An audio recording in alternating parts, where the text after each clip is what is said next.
हरि ओम तत्सत।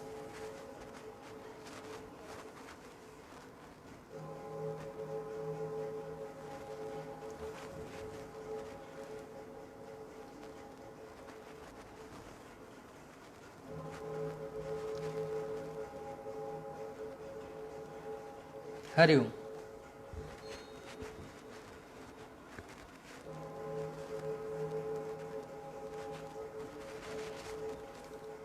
एक छोटी सी कहानी से मैं अपनी अभी की चर्चा प्रारंभ करना चाहूँगा।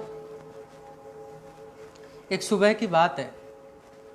एक बड़े पहाड़ से एक व्यक्ति बहुत गीत गाता हुआ नीचे की तरफ उतर रहा था। उसकी आंखों में किसी बात को खोज लेने का प्रकाश था। उसके हृदय में किसी सत्य को जान लेने की खुशी थी। उसके कदमों में उस सत्य को दूसरे लोगों तक पहुंचा देने की गति थी।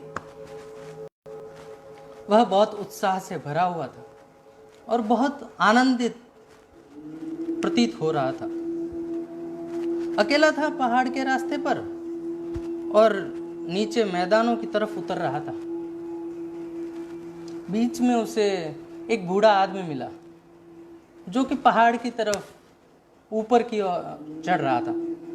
उस व्यक्ति ने उस बूढ़े आदमी से कहा और पूछा कि तुम पहाड़ पर किस लिए जा रहे हो। उस बूढ़े आदमी ने कहा, परमात्मा की खोज में जा रहा हूँ। और वह व्यक्ति जो पहाड़ के ऊपर से नीचे की तरफ उतर रहा था वह बहुत जोर से हंसने लगा और उसने कहा कि यह भी हो सकता है कि तुम्हें अभी तक यह समाचार नहीं मिला दुखद। उस बूढ़े आदमी ने पूछा कि कौन सा समाचार। उस व्यक्ति ने कहा कि अभी तक आपको नहीं पता चला कि ईश्वर मर चुका है। तुम किसे खोजने जा रहे हो? क्या जमीन पर नीचे मैदानों तक अब तक यह खबर नहीं पहुंची कि ईश्वर मर चुका है? मैं पहाड़ से आ रहा हूं और मैं भी ईश्वर को खोजने गया था। वहां जाकर मुझे ईश्वर तो नहीं लेकिन ईश्वर की लाश मिली। और क्या दुनिया तभी विश्वास करेगी जब अपने हाथों से उसे दफना देगी? क्या यह खबर अब तक नहीं पहुंची? मैं यही खबर लेकर नीचे की तरफ उतर रहा हूं कि मैदानों में जाऊं। पहाड़ों पर जो ईश्वर रहता था वो मर चुका है। लेकिन बूढ़े आदमी ने विश्वास नहीं किया। साधारण आदमी मर जाए तो विश्वास नहीं करते, ईश्वर पर मर जाने पर कौन विश्वास करेगा? उस बूढ़े आदमी ने समझा कि ये पागल हो चुका है। वह अपने रास्ते पर बिना कुछ कहे पहाड़ चढ़ने लगा और उस युवक ने सोचा कि अजीब है ये आदमी जिसे खोजने जा रहा है। वह मर ही चुका है और फिर भी खोज को जारी रखना चाहता है। वह नीचे की तरफ उतरता रहा। रास्ते में उसे एक और साधु मिला जो कि आंखें बंद किए हुए किसी के ध्यान में लीन था। युवक ने उसे झकझोड़ा और कहा कि किसका चिंतन कर रहे हो, किसका ध्यान कर रहे हो? उसने कहा कि परमात्मा का स्मरण कर रहा हूँ। वह युवक हंसा और बोला कि मालूम होता है कि यह खबर ले जाने का दुखद कार्य मुझे ही करना पड़ेगा कि तुम जिसका ध्यान कर रहे हो बहुत समय पहले मर चुका। अब उसके ध्यान करने से कुछ होने वाला नहीं है। अब उसके स्मरण करने से कुछ भी नहीं होगा और अब उसके गीत और उसकी प्रार्थनाएं कोई भी फल नहीं लाएंगे, क्योंकि मुर्दा आदमी कुछ नहीं कर सकता तो मुर्दा परमात्मा क्या कर लेगा।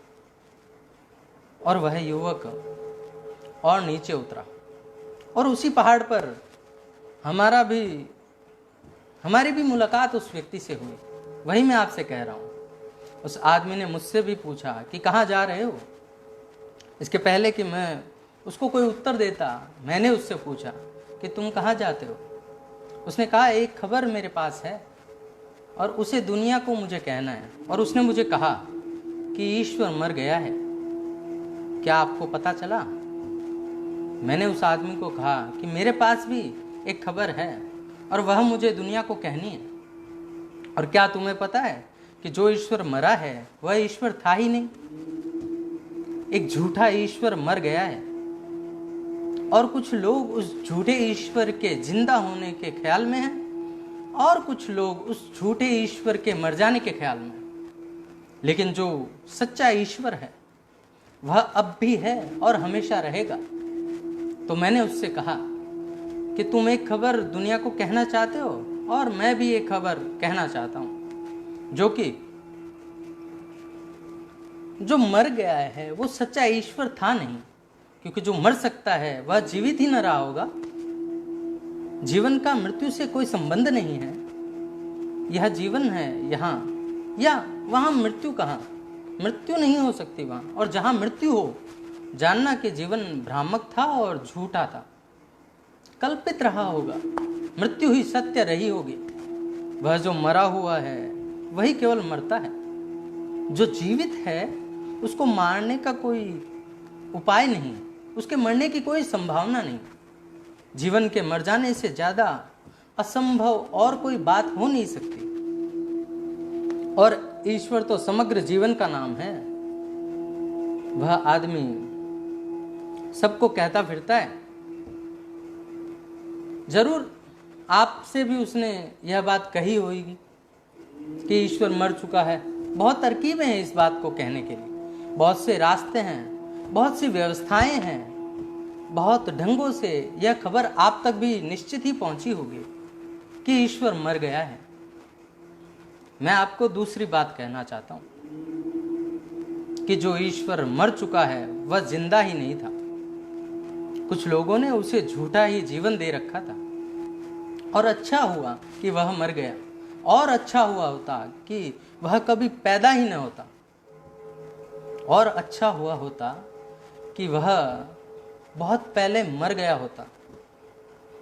इसलिए यह खबर सुखद है, दुखद नहीं।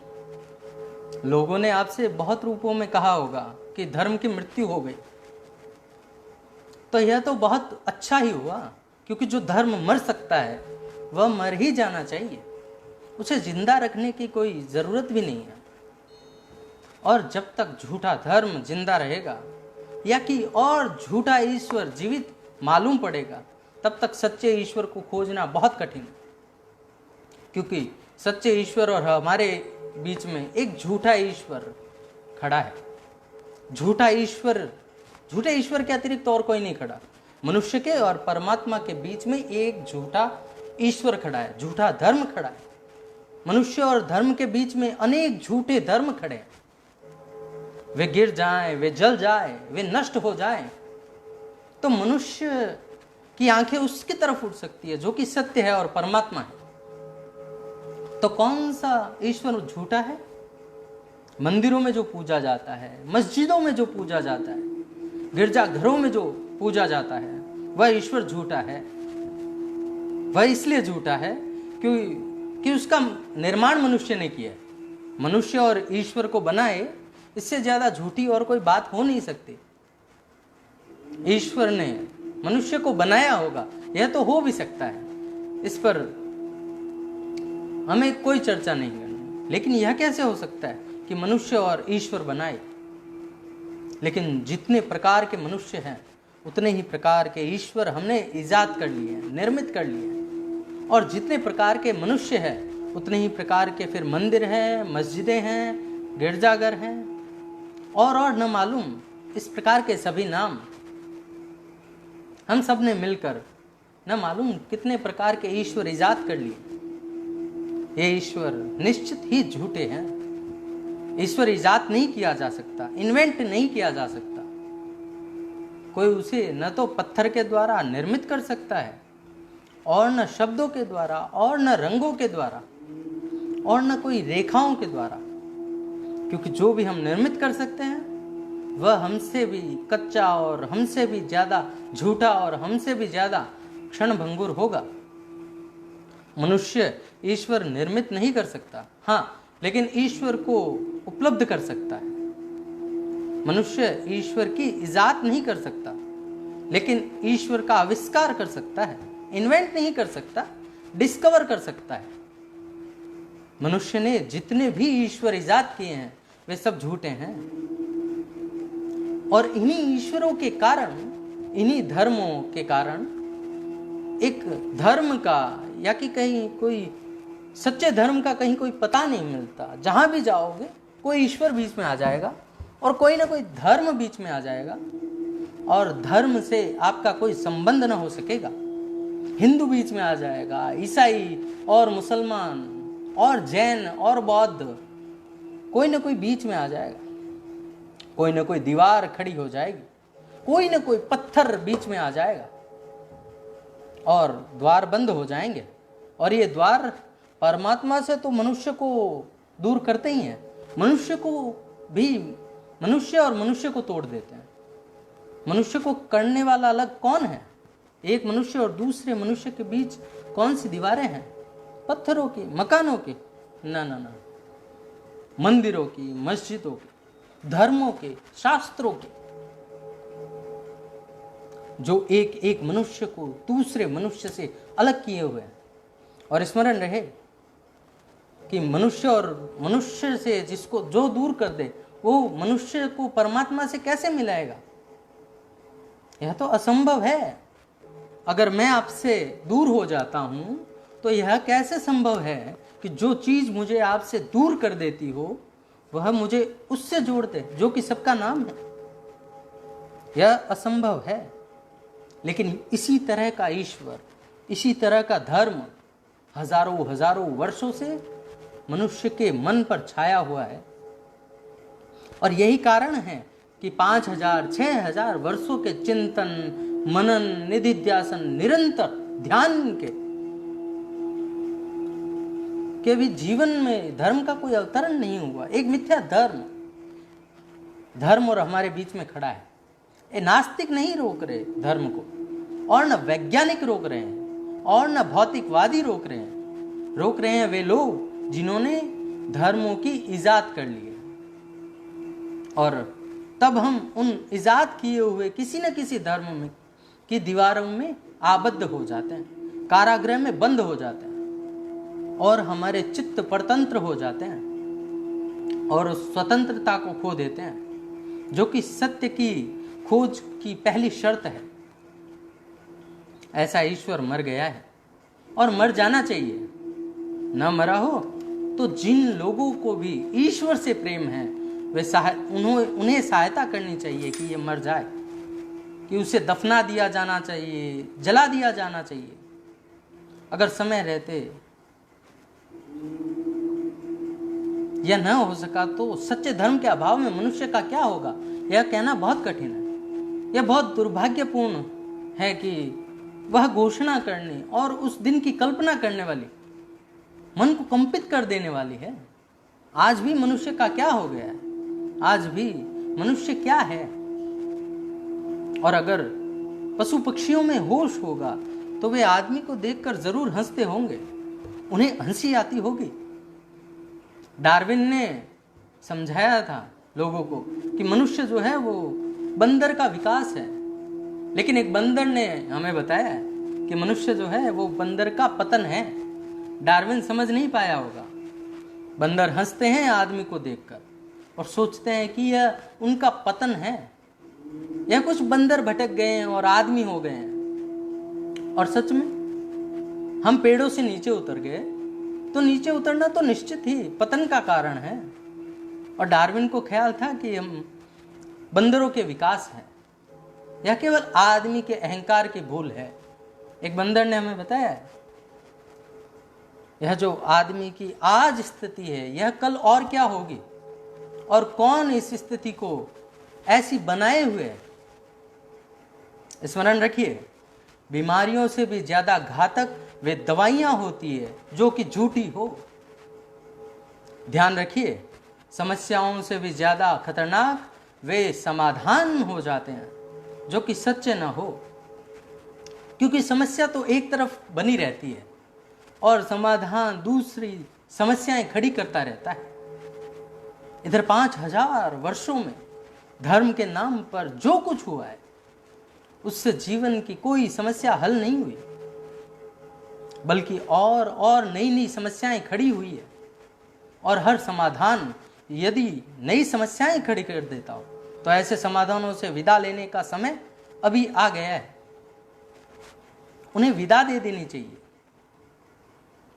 क्योंकि बहुत सी व्यर्थ की समस्याएं उनके कारण खड़ी हुई है और समाधान तो कोई हुआ भी नहीं। मनुष्य ईश्वर के कितने निकट पहुंच पाए हैं। मंदिर तो बढ़ते जाते हैं, मस्जिदें बढ़ती जाती हैं, गिरजे रोज नए नए खड़े होते जाते हैं और ऐसा मालूम होता है कि यह विकास इसी भांति चलता रहा तो इंसानों के रहने लायक मकान नहीं बचेंगे। ईश्वर सभी मकान घेर लेगा, पत्थर सब मकान घेर लेंगे। लेकिन इन मंदिरों में, इन मस्जिदों में, इन गिरजाघरों में होता क्या है? क्या मनुष्य के जीवन में कोई ईश्वर का संबंध वहां पैदा होता है?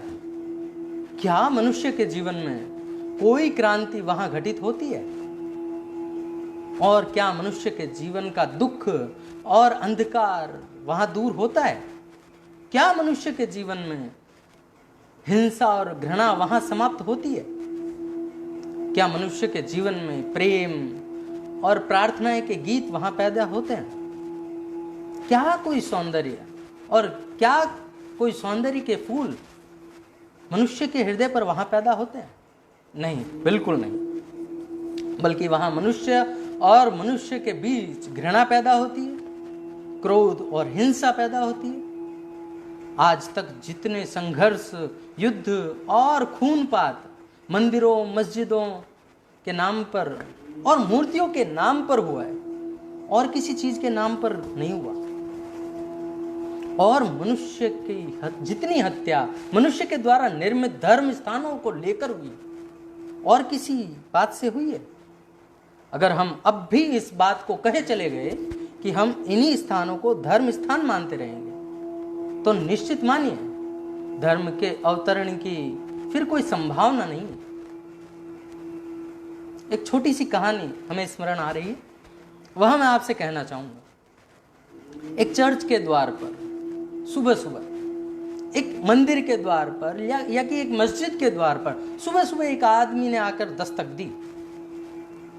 मैं तो उसे आदमी कह रहा हूं, लेकिन चर्च में, मंदिर में और मस्जिदों में रहने वाले लोग वे उसे आदमी नहीं समझते थे, क्योंकि मंदिर और मस्जिदों ने आदमियों और आदमियों में फर्क पैदा किया हुआ।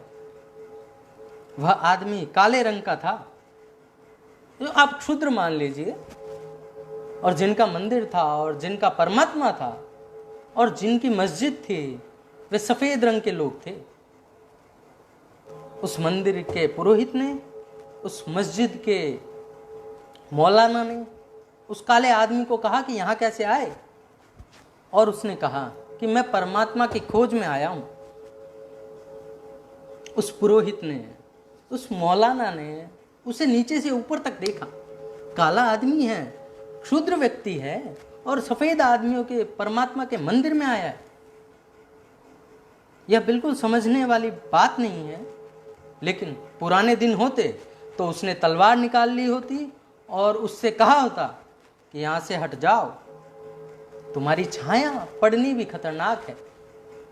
लेकिन दिन बदल गए हैं और भाषाएं बदल गई हैं। उस मौलाना ने या कि उस पुरोहित ने बहुत प्रेम से कहा कि मेरे भाई, मंदिर में आने से क्या होगा, मस्जिद में आने से क्या होगा, जब तक तुम्हारा हृदय शांत नहीं हो और तुम्हारा मन विकारों से मुक्त न हो, तब तक मस्जिद में, मंदिर में आकर करोगे क्या?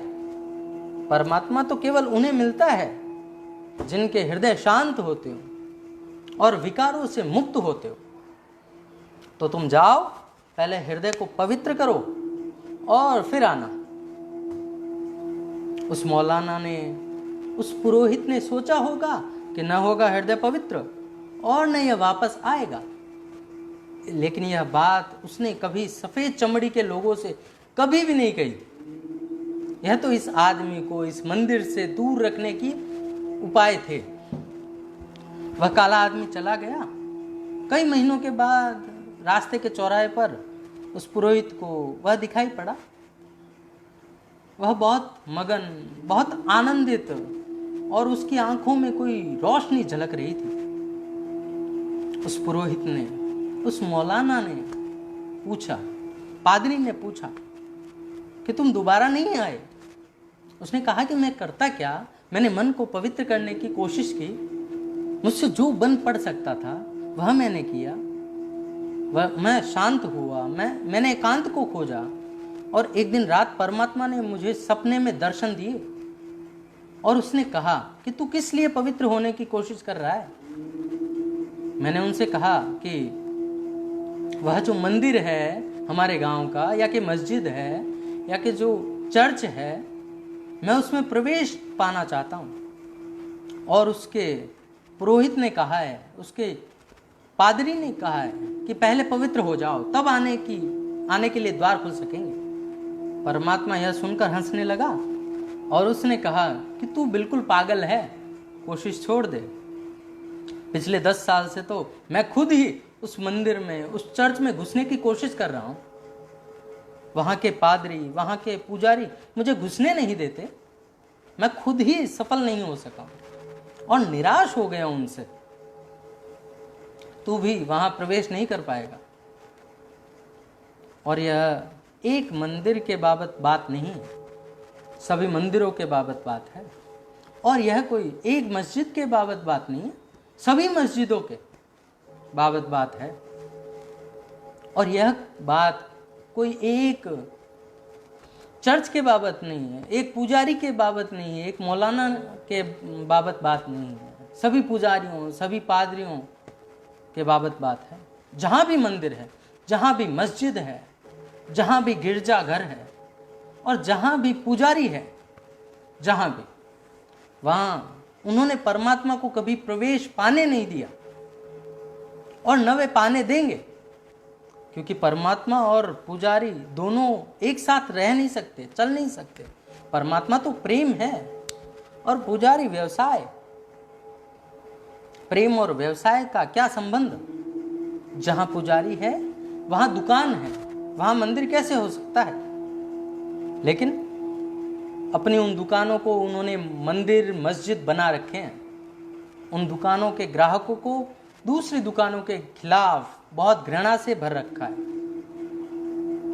ताकि वे उन अपनी दुकानों को छोड़कर दूसरी दुकानों में न चले जाए।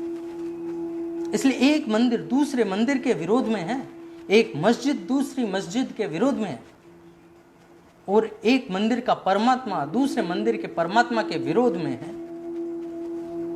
क्या यह कोई धर्म की स्थिति है? और क्या इसके द्वारा धर्म को कोई गति मिली है, प्राण मिले हैं? धर्म तो निष्प्राण हुआ है। इस भांति का ईश्वर मर गया हो, इससे ज्यादा सुखद समाचार और कोई दूसरा नहीं हो सकता।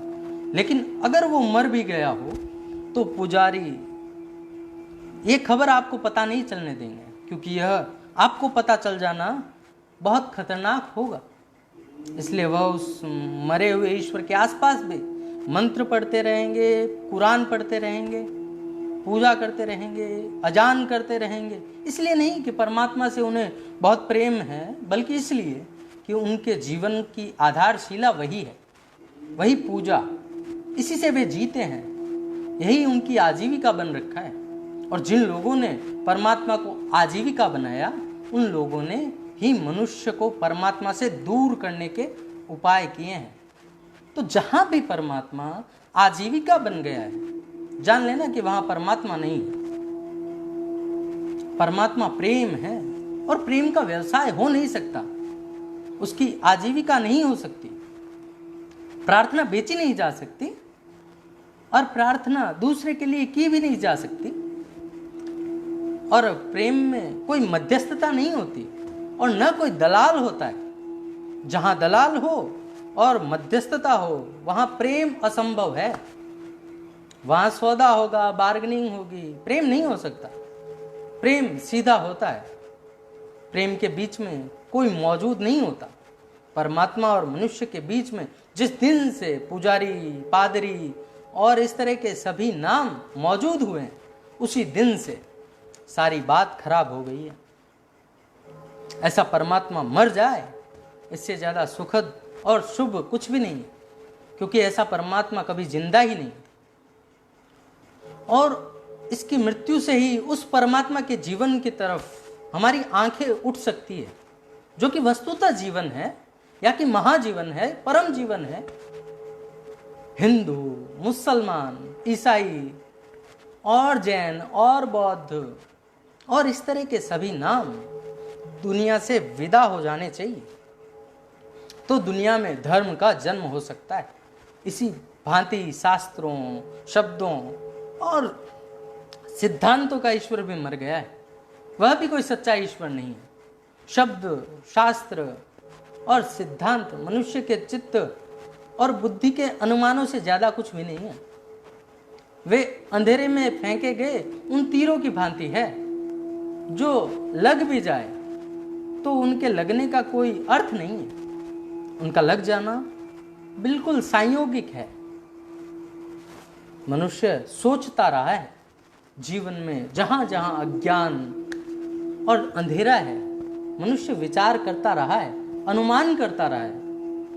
अनुमानों के बहुत शास्त्र सारी जमीन पर इकट्ठा हो गए हैं। इन अनुमानों में, इन कल्पनाओं में, इन धारणाओं में कोई सत्य नहीं है, कोई ईश्वर नहीं है इनमें, क्योंकि ईश्वर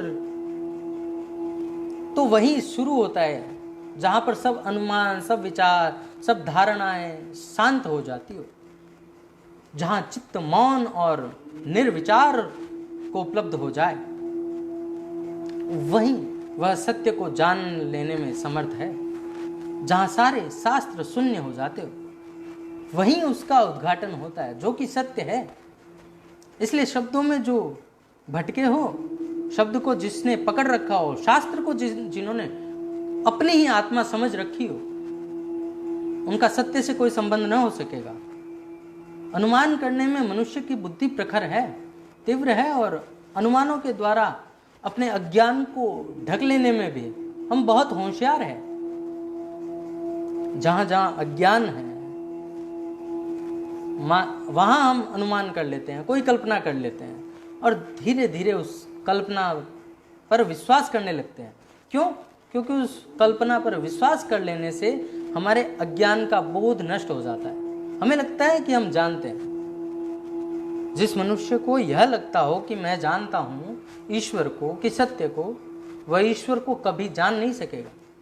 वह ईश्वर को कभी भी जान नहीं सकता, क्योंकि उसका जानना निश्चित ही किन्हीं शास्त्रों और सिद्धांतों की पकड़ पर होगा। कुछ उसने सीख लिया होगा, कुछ उसने समझ लिया होगा, कुछ उसने स्मरण कर लिया होगा, वही उसका ज्ञान बन गया।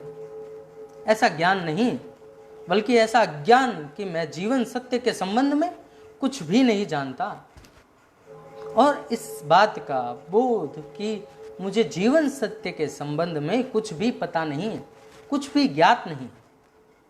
ऐसा स्पष्ट एहसास, ऐसी प्रतीति कि मुझे पता नहीं है, मनुष्य के चित्त को शब्दों के भार से मुक्त करता है, और वह मौन पैदा होता है जो उसे जानने की तरफ ले जा सकता है। तो वर्तमान में हमारे मध्य उपस्थित जो समस्या है, जो कि कोरोना के साथ पैदा हुई, उस पर दरियादास ने बड़ी सुंदर पंक्तियां कही, जो इस प्रसंग में कथनीय भी है। दरिया गैला जगत में क्या कीजिए समझाए, सुलझाया सुलझे नहीं, सुलझ सुलझ उलझाए। इस पागल दुनिया को, पूरी दुनिया को सुलझाने से भी होगा क्या? कुछ नहीं होने वाला। यह कोई सुलझने वाली बात नहीं है, ये समझने वाली भी नहीं है। दरिया गैला जगत को क्या कीजिए सुलझाए। गैला जगत को यानी पागल जगत को। गैला का अर्थ पागल है। यहाँ इसको जितना सुलझाने की कोशिश करो, यह और उलझ जाती है बात। इससे कहो कुछ और कर कुछ लेता है। कहा कि दिए जलाओ, वो लोगों के आशियां जलाए। कहा दीप जलाओ, ये होलिका दहन कराए। कहा दीप जलाओ, ये दिवाली मना रहे। इनको कहा कि जो सेवाएं दे रहे हैं अपनी, उन्हें प्रोत्साहन ज्ञापित करो, और ये उनके जीवन में बड़ी समस्याएं खड़ी कराए। यहाँ जितने सुलझाने वाले आए हैं, उन्होंने जितनी बातें सुलझाने को कही, वे सभी उलझाने का कारण बन गई। बच्चों के हाथ में तलवार पड़ गई, खुद को भी काट लिया और दूसरों का भी अंग भंग कर दिया। दरिया गैला जगत को क्या कीजिए सुलझाए, रोग नीस रे देह में पत्थर पूजन जाए। ये ऐसे पागल हैं, इनको कार्य कारण का होश ही नहीं। रोग निकल आता है शरीर में और जाते हैं किसी पत्थर को पूजने के लिए। इनको इतना भी होश नहीं कि कारण कार्य को तो देखो। शरीर में बीमारी है तो शरीर के चिकित्सा करो, शरीर के चिकित्सक के पास जाओ। और ये मूर्ख है कि पत्थरों को पूजने निकल जाते हैं। मैं जिन पत्थरों को पूजने की बात कर रहा हूं वे मूर्तियों तक सीमित नहीं है। ये पत्थर हमारे वे सभी मत और विश्वास भी हो सकते हैं जिनमें हम कोई भी सहारा खोज लेते हैं। फिर वह कोई मंत्रों का जाल हो कि नमाज करना हो कि गौमूत्र का सेवन करना हो कि ऊंट के मूत्र का सेवन करना हो और इन जैसे बहुत से दूसरे टोटकों में देख पाना कोई बहुत मुश्किल नहीं। मन अदृश्य मूर्तियां घड़ता रहता है, लेकिन मुश्किल तब हो जाती है जब ये मूर्तियां सूक्ष्म रूप लेकर विज्ञान, मनोविज्ञान और अध्यात्म से चुराए हुए कपड़े पहन लेते हैं। चुराए हुए कपड़े यानी चुराई हुई भाषा, जो प्रतीत तो बहुत अधिकारपूर्ण होती है, लेकिन निदान निष्कर्ष के पीछे न तो कोई शोध होता है। कोरोना वायरस के इस संक्रमण काल में हम ऐसी बहुत सी सूक्ष्म मूर्तियों को खड़ी होते हुए देख रहे हैं। सोशल मीडिया रोज इनसे भरा जा रहा है। बहुत से मूर्ख विशेषज्ञों की तरह उगाए हैं जो बता रहे हैं कि कौन सा आहार, कौन सा व्यवहार या कि कौन सी क्रिया आपके शरीर में इस वायरस को निष्क्रिय कर देगी या कि और आगे बढ़ने नहीं देगी, और हो सकता है इसको प्रकृति से भी समूल नष्ट कर दे। जबकि चिकित्सा वैज्ञानिक अभी तक इस विषय में किसी भी प्रकार के निष्कर्ष तक नहीं पहुंच पाए। वे केवल इतना बता पा रहे हैं कि हम संभवतया वायरस से संक्रमित होने से कैसे बच सकते हैं। किसी भी दूसरे व्यक्ति से कम 6 फीट की दूरी बनाए रहे। सार्वजनिक जगहों पर जाने से बचे, किसी सतह को छूने से बचे, हाथों से चेहरे को बार बार न छुएं, हाथों को लगातार साबुन से धोते रहें, 70-80 डिग्री पर पकाया हुआ ताजा आहार ही ले, बाहर से आई कोई भी चीज को डिसइंफेक्ट करें, अनावश्यक घर से न निकले, आवश्यकता पड़ने पर ही घर से निकले और N95 मास्क का प्रयोग करें जो चेहरे पर बिल्कुल ढीला ना हो। अभी तक ये कुछ उपाय हैं जो चिकित्सा वैज्ञानिकों ने बताए हैं, जिनसे शायद हम वायरस के संक्रमण से बच सकें। विश्व भर के विशेषज्ञों का झुंड सोशल डिस्टेंस पर गौर करा रहा है और जहां जरूरी हो वहां संपूर्ण लॉकडाउन यानी तालाबंदी। भारत के मौजूद लॉकडाउन से पहले प्रधानमंत्री ने 22 मार्च को जब एक दिन का जनता कर्फ्यू ऐलान किया तो उन्होंने यह भी कहा कि सब लोग अपने अपने दरवाजों, खिड़कियों या बालकनी में आकर ताली, थाली, घंटी बजाते हुए उन लोगों को सम्मानित करें जो अपनी जान के जोखिम की परवाह किए बिना आपको स्वास्थ्य, स्वच्छता और अन्य जरूरी सुविधाएं उपलब्ध कराने के लिए बाहर निकले। अचानक कुछ मूर्ख विशेषज्ञ बताने लगे कि कैसे सामूहिक रूप से पैदा की गई ध्वनि तरंगों से वायरस नष्ट हो जाएगा। उन्होंने अमावस्या और बुरी शक्तियों व ध्वनि विज्ञान का एक शाब्दिक पूरा जाल प्रकट कर लिया और यह एक सूक्ष्म मूर्ति खड़ी हो गई जिसको पूजने के लिए करोड़ों लोग निकल पड़े। ये भूल ही गए कि यह थाली और ताली किन्हीं के सम्मान में बजानी है। वे तो वायरस का संहार करने के लिए सेना तैयार करके निकल पड़े।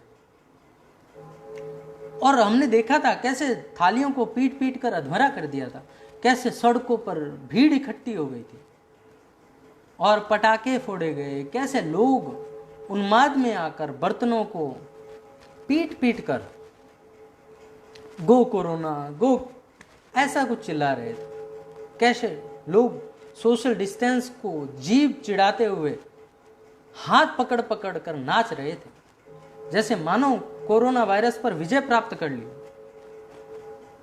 फिर प्रधानमंत्री के एक और आह्वान की घड़ी कि 5 अप्रैल को रात 9 मिनट तक 9 बजे अपने अपने दरवाजों पर या कि बालकनियों पर दिए, टॉर्च या मोबाइल की रोशनी करें। इसके पीछे मंशा थी कि लॉकडाउन के दौरान जो अलग थलग या अकेले पड़ गए हैं वे 9 मिनट के लिए ही सही वे इस अकेलेपन की बेचैनी से बाहर आकर एक सामूहिकता के भाव में प्रवेश करें। चीन और इटली में बिना किसी प्रशासनिक आह्वान के ऐसे सहज और स्फूर्त प्रयोग तालाबंद लोगों ने किए हैं। यूरोप और अमेरिका में तो लोग अपनी अपनी खिड़कियों पर आकर गिटार बजाने लगते हैं, कोई ड्रम बजा रहा है तो कोई गाने लगता है और बाकी लोग सब तालियों और चुटकियों से संगीत की लय में जुट जाते हैं। लोगों ने अपनी खिड़कियों पर आकर एक साथ हंसने के प्रयोग भी किए हैं। इन प्रयोगों के लिए सरकारी आमंत्रण की उन्हें कोई आवश्यकता नहीं है। संगीत और हास्य के ये प्रयोग मानसिक रूप से स्वास्थ्यदायी भी होते हैं और सबके साथ एक परस्पर एक सहजता का बोध भी जगाते हैं, सामंजस्य का बोध जगाते हैं। और हाँ, इस प्रकार के स्फूर्ति प्रयोगों का उपयोग लॉकडाउन में वायरस से लड़ने के लिए नहीं है, लेकिन प्रधानमंत्री के मोमबत्ती जलाने के साथ ही कई प्रकट हो गए लोग कि वायरस के संहार के लिए धनुर्धारी राम को आमंत्रित करने लगे। तो कोई इसको भाव ऊर्जा की शक्ति को जगाने का प्रयास करने लगा। कईयों ने तो इसमें ऐसा सनातन विज्ञान खोज लिया कि अचंभित रह जाएं हम सब। एक विशेषज्ञ की निष्पत्ति थी कि 5 अप्रैल को वामन द्वादशी थी। इस दिन पृथ्वी सूर्य से अधिकतम प्रकाश प्राप्त कर रही थी, जो कि वायरस को निष्क्रिय कर सकती है, क्योंकि वायरस एक शैतानी शक्ति है जो कि अंधकार से ऊर्जा प्राप्त करती है। यहाँ तक कि उसने तो यह तक कह डाला कि आदि योगी पुराण के अनुसार ऐसी शक्तियों को नष्ट करने का एक उपाय है कि फोकस के साथ उन पर प्रकाश डाला जाए। कमाल ही कर दिया महाराज। यह ऐसे प्राणी आते कहां से हैं? यह सारा ढकोसला विज्ञान सिवाय राजनीति, चाटुकारिता और इसके अलावा कुछ भी नहीं है। शायद किसी प्रचार तंत्र का हिस्सा भी हो। इन मूर्ख विशेषज्ञों की निष्पत्तियां ऐसी ही होती है जैसे मानो कि गणित में कमजोर कुछ बच्चे करते हैं। पहले वे किताब के पीछे छपा उत्तर पढ़ लेते हैं और फिर कैसा भी जोड़ बाकी गुणा भाग करके गणित की समस्या को उस उत्तर तक पहुंचा देते हैं। और यहाँ तो कोई छुपा हुआ उत्तर भी नहीं है। ये मूर्ख पहले उत्तर लिख लेते हैं और फिर अपने गणित से हर समस्या को उस उत्तर तक पहुंचा देते हैं। लेकिन यहाँ यह सब कहने का यह आशा बिल्कुल भी नहीं है कि आप इस प्रकार के उत्साहवर्धन कार्य न करें। जरूर ऐसे प्रयोग करें, लेकिन उनके करने का उपयोग जानते हुए करें कि दिए जलाकर या ताली थाली बजाकर आप किसी वायरस से लड़ने नहीं जा रहे, लड़ाई थकाती है, लड़ाई विजय भी लाती है, तो उसमें हम बहुत कुछ हार चुके होते हैं। कृपया लड़ाई की भाषा से बचें, ना ही किसी अंधकार को चुनौती देकर प्रकाश के शक्ति का एक प्रकार से उसे दर्शन कराएं। जितना आवश्यक प्रकाश है उतना ही आवश्यक अंधकार भी है। इस समय बेचैनियां उभरेगी, अनिश्चितताएं उभरेगी, घबराहट भी होगी। ये सब मानवीय भाव है और हम सभी रोज किसी न किसी माध्यम से हम इससे गुजरते हैं और इसका शोषण कर लिया जाता है तथाकथित धर्म द्वारा, धर्म के ठेकेदारों द्वारा, राजनेताओं द्वारा और इस तरह के सभी नामों द्वारा। संत पलटू द्वारा कही गई बात इस विषय में बड़ी सही ढंग से समझी जा सकती है। पलटू ने कहा है, पलटू शुभ दिन शुभ घड़ी, याद पड़े जब नाम, लगन मुहूर्त झूठ सब और बिगाड़े काम। पलटू यही कह रहे हैं कि लगन मुहूर्त झूठ सब, ये तो सांसारिक चित्त की बात है कि कल का इंतजाम कर ले। यह जो ज्योतिषियों के पास जाता है हाथ दिखाने, हस्तरेखाएं पढ़वाने, भाग्य को या कि विधि को समझने, जन्म कुंडली दिखाने, यह है कौन? यह कोई धार्मिक व्यक्ति है? यह तो अधार्मिक व्यक्ति है। भविष्य की इतनी चिंता, कल के लिए इतना आयोजन, स्वभावतः सिर्फ सांसारिक मन की ही पराकाष्ठा हो सकती है। और इसलिए अकारण नहीं है कि सब ज्योतिषियों का एक ही नारा है कि दिल्ली चलो या कि राजधानियों में चलो, क्योंकि सब नालायक राजधानियों में इकट्ठे हैं। संसार के जितने भी महत्वाकांक्षी, पदाकांक्षी, धनाकांक्षी, उनकी जमात राजधानियों में बैठी। तो ज्योतिषी यहाँ वहाँ बेचारे करे भी क्या, उनका भी काम वही है। सब राजनेताओं के ज्योतिषी हैं, चलते भी हैं तो फूंक फूंक कर, कुछ भी कार्य करते हैं तो ज्योतिषी से पूछ कर करते हैं। चुनाव लड़ते हैं या कि नाम दर्ज करते हैं चुनावों के लिए तो ज्योतिषी इंतजाम करते हैं, चांद तारों का हिसाब लगाया जाता है। अब कौन गधा दिल्ली में जीतता है, इसके लिए चांद तारों को कोई चिंता पड़ी है? दिल्ली में न मालूम कितने गधे आते रहे जाते रहे। दिल्ली तो बहुत गधों को देख चुकी, दिल्ली तो मरघट है गधों का। लेकिन ज्योतिषियों के लिए वहां धंधा है। ये ज्योतिषी की धर्म स्थानों पर भी अड्डा जमाए बैठे हैं। यह बड़ी हैरानी की बात है। दिल्ली में तो समझ में आता है, दिल्ली में हमें कोई ऐतराज नहीं, दिल्ली में होंगे ही, होना भी चाहिए, तर्क शुद्ध बात मालूम होती है। दिल्ली में ना होंगे तो कहाँ होंगे? मगर ये धर्म स्थानों पर क्या कर रहे हैं? ज्योतिषी यहाँ भी इकट्ठे हो रखे हैं, क्योंकि वहां भी संसारी ही तो जा रहा है। हाँ, उनका संसार जरा हमारे संसार से भिन्न है, वे जरा ज्यादा लोभी है। तुम क्षण भंगुर से राजी हो, वे शाश्वत धन चाहते हैं। तुम थोड़े कम संसारी हो, वे थोड़े ज्यादा संसारी है। हमारे ऋषि मुनि यही तो समझाते रहे हैं कि क्षण भंगुर में क्यों पड़े हो, अरे उसको खोजो जो सदा तुम्हारा। यह तुम्हारे लोभ को ही तो उकसाया जा रहा है। तुमसे कहते हैं कि क्षण भंगुर में समय न गवाओ, नहीं तो नर्क में छिड़ोगे। और यह क्या है? यह तुम्हारे भय को ही तो प्रज्वलित किया जा रहा है। तुम्हारा तथाकथित धर्म भय और लोभ का ही जोड़ है, और भय और लोभ से धर्म का कोई संबंध नहीं। धार्मिक चित्त को तो आने वाले क्षण की भी कोई चिंता नहीं है। यह क्षण काफी है। जीसस ने कहा है अपने शिष्यों से, वो एक खेत के पास से गुजर रहे थे। खेत में जंगली लिली के सफेद फूल खिले थे और जीसस ने अचानक कहा ठहर कर कि देखो, इन लिली के फूलों को देखो, इनके सौंदर्य का राज जानते हो क्या है?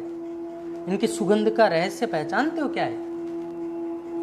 और मैं तुमसे कहता हूँ कि सम्राट सुलेमान भी अपनी बहुमूल्य वेशभूषा में भी हीरे जवारातों से लदा हुआ भी इतना सुंदर न था जितना कि ये लीली के सीधे सादे फूल।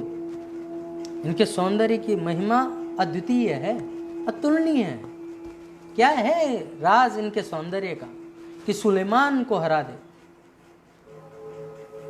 एक क्षण का सन्नाटा रहा और फिर जीसस ने ही उत्तर दिया और कहा कि इसका राज बहुत छोटा है, सोचोगे तो चूक जाओगे, सोचो मत। इसका राज बहुत सीधा साधा है, यह अभी और यहीं जीते, कल की इन्हें कोई चिंता नहीं। सुलेमान कल की चिंता में था, इसलिए हीरे जवाहरातों से जरूर लदा था। सुंदर वस्त्र उसने पहने हुए थे, लेकिन मन में झंझावात थे, आंधियां थी, चिंताएं थी, तूफान ही तूफान थे हृदय में। बीत गए कल की धूल अभी भी उड़ रही थी और अभी भी जो दिन आया नहीं उसकी चिंताओं ने आकर बसेरा कर लिया था। दिन तो आएगा कि नहीं पता नहीं, कल जरूरी तो नहीं कि आए ही, एक दिन तो ऐसा होगा कि कल नहीं होगा। एक दिन तो तुम सुबह उठोगे नहीं, कल अनिश्चित है। और सच तो यह है कि कल कभी आता ही नहीं, जब भी आता है आज आता है। इसलिए पलटू ठीक कह रहे हैं, लगन मुहूर्त झूठ सब। इसलिए इन बकवासों में मत पड़ो, इन बकवासों में मत पड़ो, अतीत और भविष्य में मत उलझो, ज्योतिषियों के जाल में मत फंसो। इसका धर्म से कुछ लेना देना नहीं है। और बिगाड़े काम, इन्हीं नासमझों ने तो काम बिगाड़ा है। यही तो अड्डा जमा कर बैठ गए, यही ठेकेदार हो गए। मंदिरों पर, तीर्थों पर कब्जा, हर जगह यही बैठे हैं, हर जगह यही साजिश चल रही है। सदियों से आदमियों का शोषण चल रहा है। पलटू शुभ दिन शुभ घड़ी याद पड़े जब नाम। पलटू कहते हैं मुझसे पूछो तो वह घड़ी शुभ, वह दिन शुभ, याद पड़े जब नाम।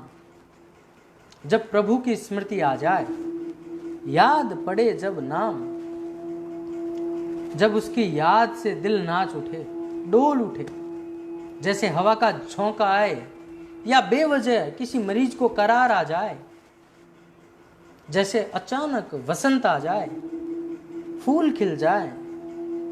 ऐसे जिस घड़ी तुम्हारी चेतना में स्वरूप का स्मरण आ जाए, अपने भीतर छुपे हुए, अपने भीतर विराजित प्रभु की स्मृति सुरती उठती है।